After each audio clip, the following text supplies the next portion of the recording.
Hello there, gang, and welcome to Displaying-Model-Behaviour presents the Daily Bungle, where I run you through all the nerdy news that you need to know about, which is not action figure related. So, movies, video games, comic books, pro wrestling, and all points in between. There is a ton of news out there to talk about. So let's talk about it. Kicking things off with pro wrestling news, oh my goodness, the WWE is going to Netflix. This time next year, everything, Raw, SmackDown, WrestleMania, the pay-per-views, the old documentaries, you name it, you'll be able to find on Netflix. Basically, the entire WWE network, boom. That's what you're going to get. And for me, this is amazing, awesome news because I've slowly been getting back into the WWE. Now that the horrible old diddler Vince McMahon isn't in charge, we got Triple H booking the product, someone who actually likes pro wrestling, booking a pro wrestling show for WWE. That's nice to see. And it shows with the product on screen. So I want to watch more. And now it's going to be so much easier because being in Japan with an English credit card and Japanese address and a VPN needed to access American things, it's a real ball ache to watch WWE stuff over here. So to have it all on Netflix together, it's going to make life so much easier. And for people discovering WWE, a lot of folks were wondering, well, they won't go to a Netflix type service, putting their whole product behind a paywall. I don't think that's going to be a problem. I think this is going to be very mutually beneficial for Netflix and for WWE. Because let's face it, streaming online TV services, that's what the world is now. So the TV networks, they don't have the power that they used to. For me, as standard, I never switch my TV on, mainly because it's all in Japanese. But even if it was in English, if I want to watch something, I go online and I just, video on demand, watch what I want to see. That's what you can do with WWE now, or in a year's time. This time in 2025, I'll be saying that's what you can do with WWE now, and I think that's going to open it up to a much wider audience of people who can just sit down and watch it when they want to watch it, and dang it, this is genuinely quite exciting. I think now is a good time to get back on board with WWE. And that's not an either-or thing, because I still love AEW. They had a rough year last year, but I want to see two big Titan companies going at it because that's good for the fans, it's good for the wrestlers, it's good for the overall product. And this Netflix deal, I think it's going to be good for everyone.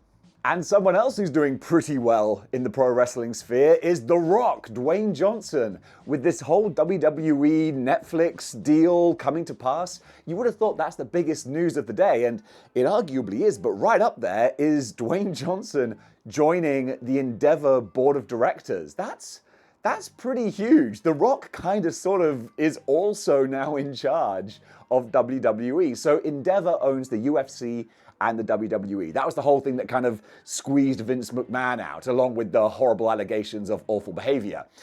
But mainly, it was the Endeavor deal. So now they're all under one umbrella, and The Rock is a savvy guy. He knows when to get on board with different companies and different things. I mean, he also bought the XFL, so yeah, they can't all be winners.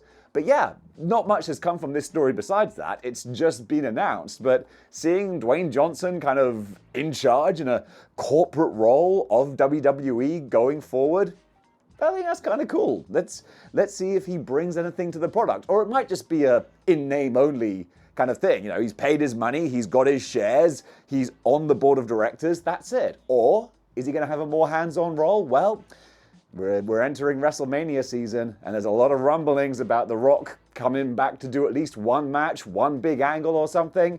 Time will tell. But hey, look, it's a good time to be a wrestling fan. HBO's The Last of Us Season 2 has found its director in Kate Herron. This lady directed Loki Season 2, and I haven't watched that. So I couldn't tell you if that's a good, bad, or indifferent thing. I think Loki Season 2 was generally reasonably well received, but the thing is, it's difficult for anyone to get too excited about MCU, Disney Plus shows now because we're all a little bit hungover and we're full. We're full, we don't have the appetite anymore. But let's face it, I never saw anyone slamming Loki Season 2, and even if folks didn't like it, I didn't hear anyone say, oh, well, the worst thing was the direction. Because a lot of people online have been saying, and I've been seeing and reading in the comments, that, oh, well, Last of Us 2 is gonna suck now, oh, well, at least we got one season. That's like, whoa, dude, like, slow your roll, because it takes more than a director to make a TV show. Last of Us, the first season, was really good, not just because of whoever was directing it, but the writing, the performances. I mean, really, it's the writing. Yeah, if the story and the script is trash, then it doesn't matter if it's the greatest director in the world. It's not going to be good. So I am going to quite happily sit back and reserve judgment and see what happens. I enjoyed the first season of The Last of Us, and honestly, with most of the creative team still returning, a competent director in the chair is really all you need, I think. So honestly, I still got high hopes for season 2. Bring it on. I think it's going to be, hopefully, living up to the first season. There you go. That was a sentence. Jurassic Park is coming back, baby. Did it ever go anywhere? No, not really. It's only been, about a year and a bit since the last Jurassic World movie? Well, they're soft relaunching the franchise again. And hey, who can blame them? Those movies make money, even if the last one wasn't particularly well received. So David Coep, who wrote the, screenplay for Jurassic Park, he's coming back. He's coming back on board for more dinosaur-fueled mayhem. And again, I greet this news with some excitement because I was a child of the 90s, so Jurassic Park will always have a huge place in my heart, even if the last 2 films, honestly, I didn't think they were great. I mean, the last one was more about locusts.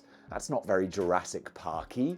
Nonetheless, if they're doing a bit of a soft relaunch again, I'm fine with that. I just want to see people running away from giant dinosaurs. It's not a lot to ask, and if they can do that competently, then dang it, you've probably got my ticket money. And there's even rumors and rumblings that this new Jurassic Park movie, that's what we're calling it, gotta go down and watch Jurassic Park, ain't I?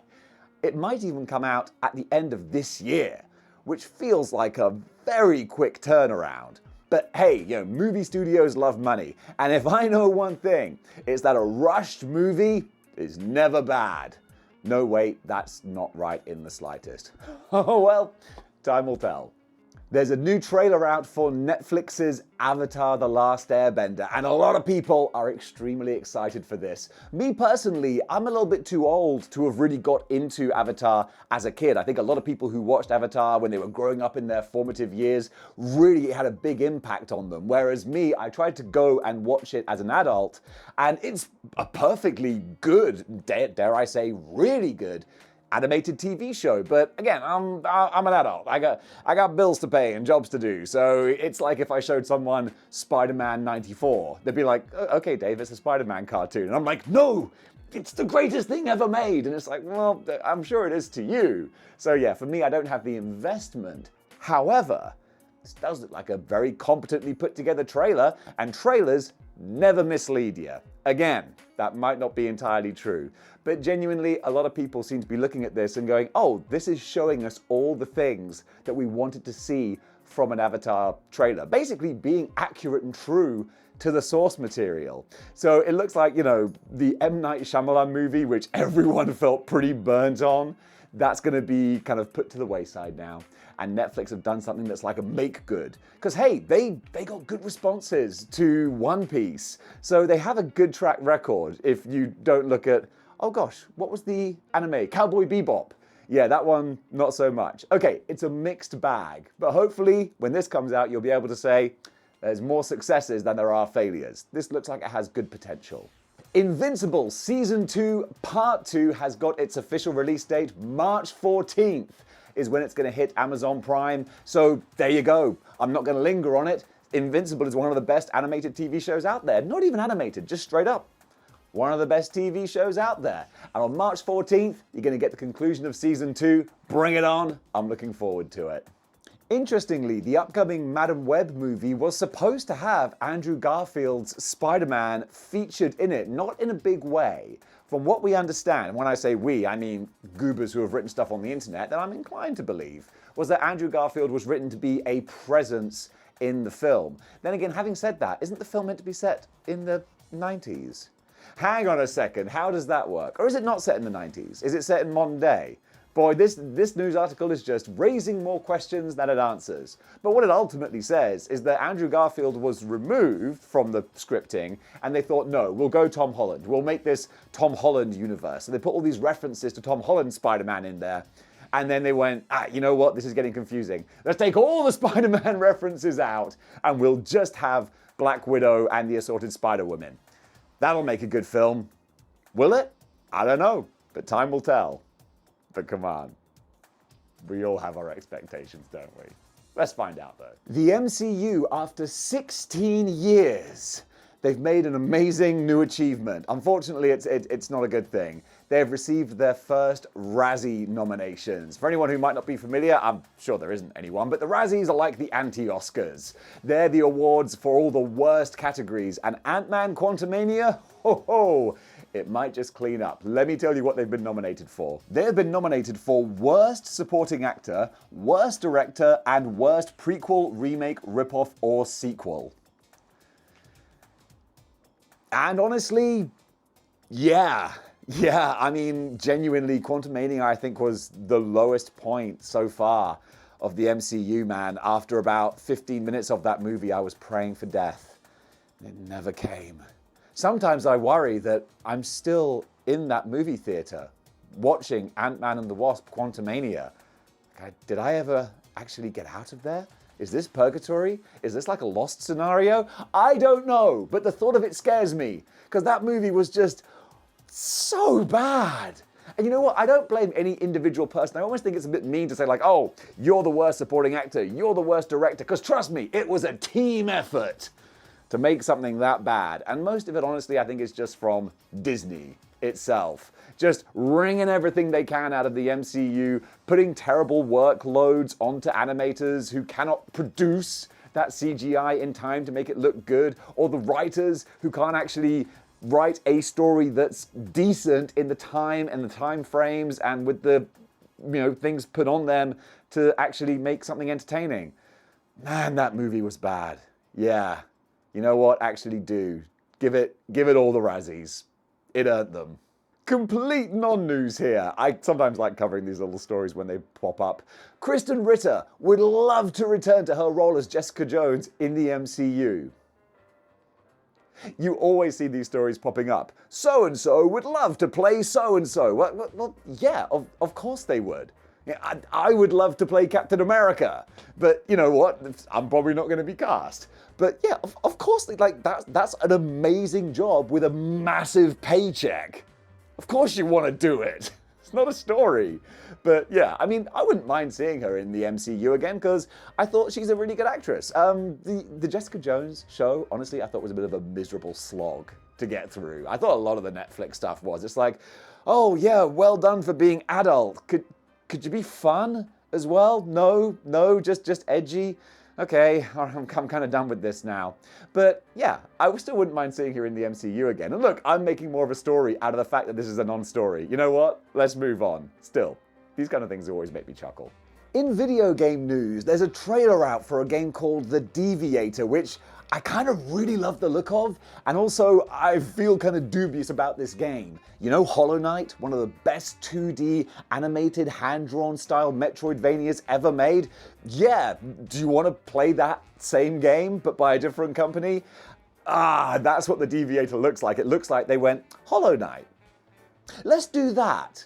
So we are all desperately waiting for the sequel to Hollow Knight, Silk Song, which has been promised for years, and we keep seeing trailers and updates, but no release date. Well, if you can't wait for that, then it looks like you can play Deviator, which looks like they just took Hollow Knight, and it's like that meme of, hey, can I copy your homework? Yeah, but make sure you change it enough so the teacher doesn't notice. Like, yeah, sure I will. No, they've just done Hollow Knight. So like, that's great, because I want more Hollow Knight, but at the same time, it's like, come on, guys.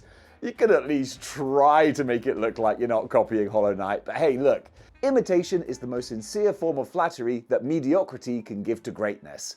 I really like that quote, and it seems like this game might be that, but hey, you never know. Look, if it plays like an absolute dream, I really don't mind too much. So I'm interested to see what kind of scores this game gets when it comes out.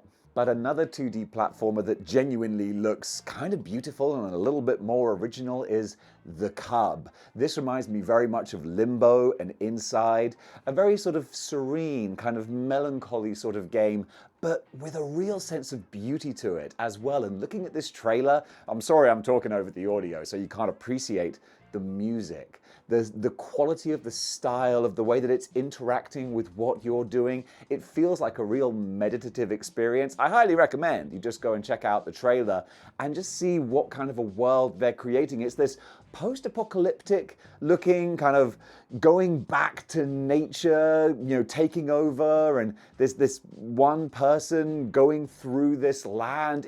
It looks kind of dreamy, and yeah, I'm really down for this. This looks like a beautiful sort of aesthetic. So the Cub, that's going to be one to really watch. I think that's one I could absolutely sink my teeth into.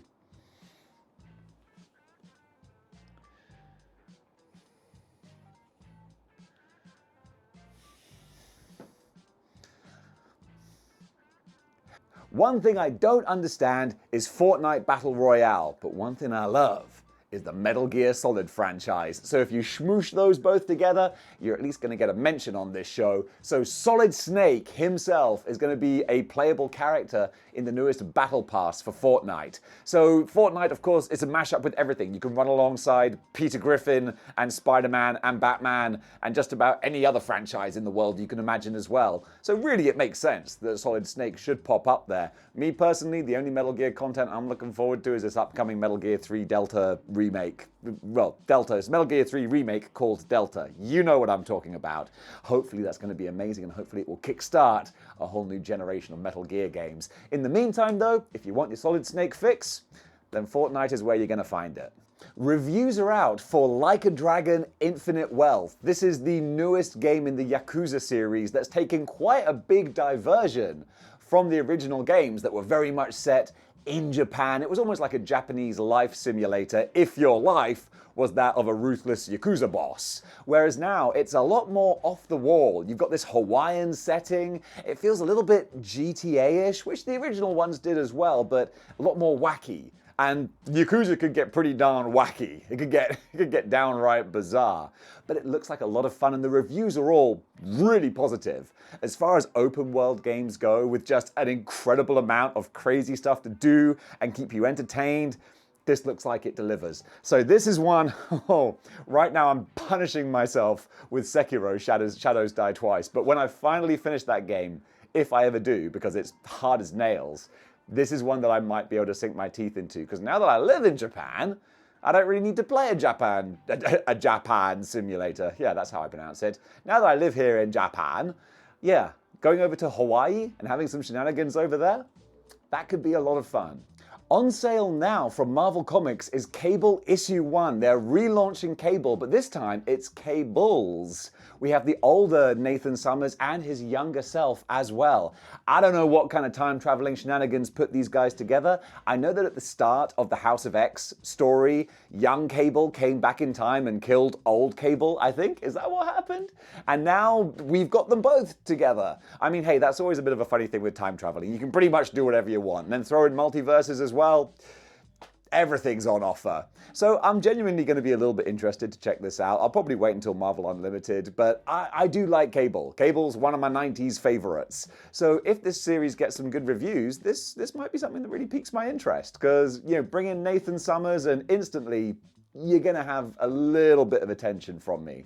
I dig my classic X-Men. Well, classic 90s X-Men.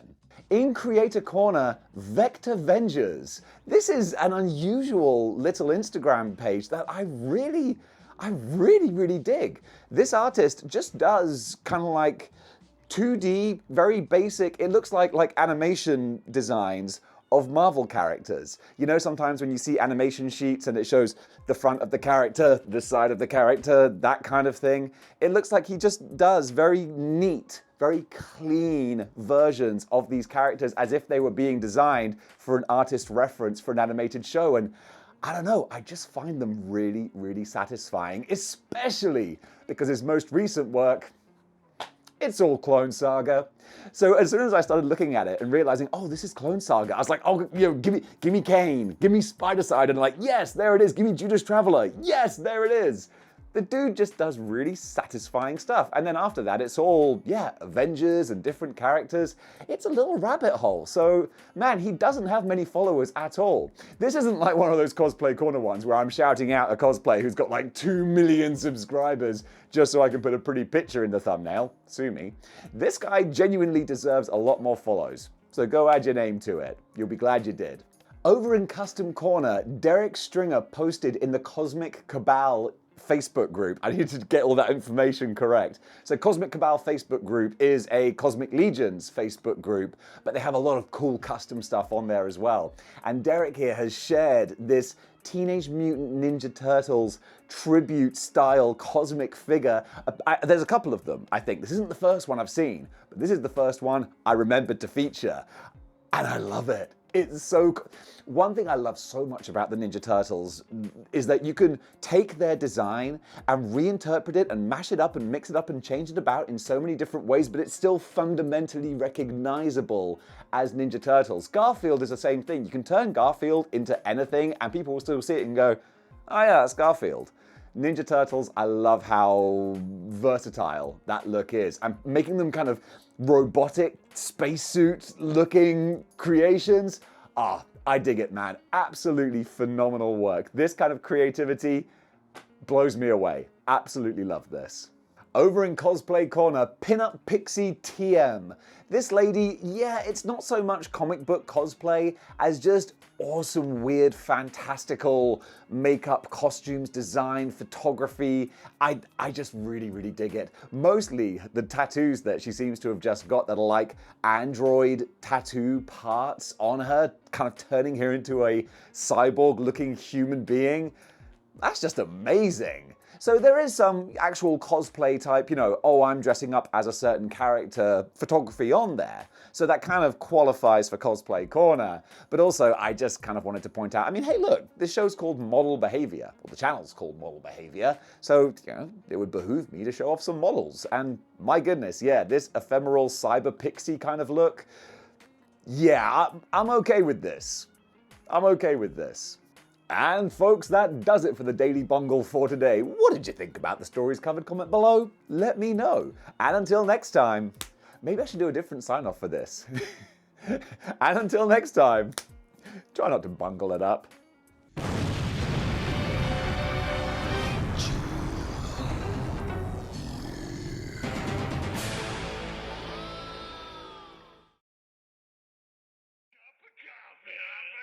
Coffee. Big time.